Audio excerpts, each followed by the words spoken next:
Never have I experienced such profundity and beauty as in the expressions of love I witnessed on February 9th, 2015, when marriage equality reached my home state of Alabama.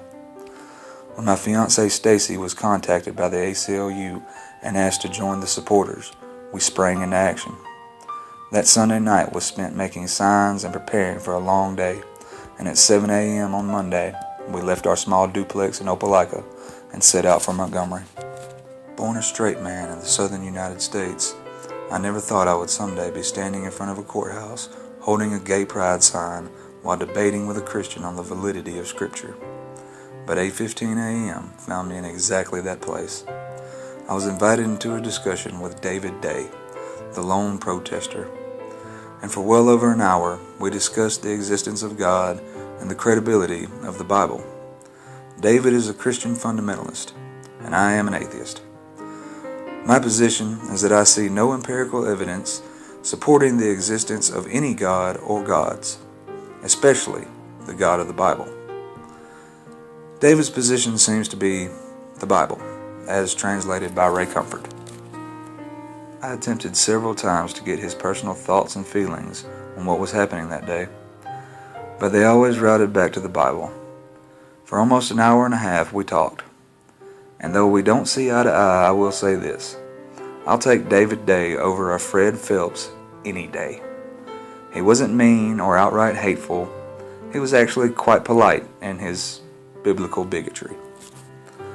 The rest of the day was spent meeting some truly amazing people, like one of the youngest couples to be married that day, Megan Holt, 19, and Jordan Robbins, 22. Normally, this day and age, if you see a young straight couple getting married, it's because the girl is pregnant. Obviously not the case here. They wanted to get married simply because they deeply love one another. It's a fact apparent to anyone who was around them for more than 5 minutes, but most apparent to Jordan's mother, Kimberly Zinke. Kimberly and her husband Leo accompanied the couple in support of their daughter and new daughter-in-law, support that has somewhat renewed my faith in humanity. I'm a believer, Kimberly said, referring to God, but their love is real. She went on to say that Megan's love has healed her daughter, that they have healed each other, and that she could not imagine standing in the way of that love. Quite a few protester voices have been heard mentioning family values. Well, in my opinion, a better example of family values than this, there is not. Throughout the day, couples cycled through the courthouse receiving applause from their supporters. Then emerged a pair of big, lumberjack-looking guys sporting beards that ZZ Top could admire. I sprinted. I had to meet these guys. John Bales, 71, and Wade Tenney, 51, have been together for 17 years. Aside from being in love for so long, they've also been business partners. In 1998, they opened Alabama's first gay campground together, Black Bear Camp Men's Retreat. John and Wade operated the resort for over 16 years until they retired in November of 2014. The farewell letter to their customers, posted on the Black Bear website, is a testament to the lasting relationships forged in the Alabama wilderness. Stacy and I met some interesting people throughout the day, but none more so than Mr. Paul Hard.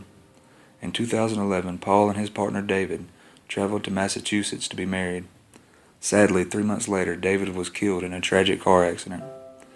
When Paul received his husband's death certificate, the marital status read, "Never married." I could not imagine the pain of losing the person I love, but on top of that agony, the state of Alabama slapped Paul in the face.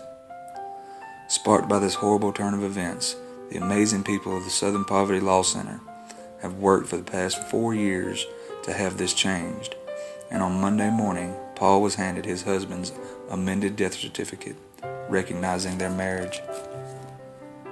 But Paul had more business to which to attend that day. From 8 a.m. until the last couple came through at almost 5 o'clock, Paul was available to officiate weddings. In fact, he conducted Alabama's second gay marriage. Between ceremonies, Paul could be found chatting with supporters and inviting people to the ACLU reception. His warm attitude and hilarious antics had people flocking to him all day. He is such an incredible person. Stacy and I made a decision that we didn't expect to make that day. As a godless couple of atheists, we had been wondering who we could find to perform our wedding ceremony. Later that night at the reception, it hit me, and we asked if Paul would be willing. Smilingly, he said, "I would love to." The mass reception put on by the ACLU was held at a Montgomery lounge called Crew. At around 9 p.m., several hours after I had planned to be at home, a couple of very sweet old ladies exchanged their vows outside the lounge under a lit altar.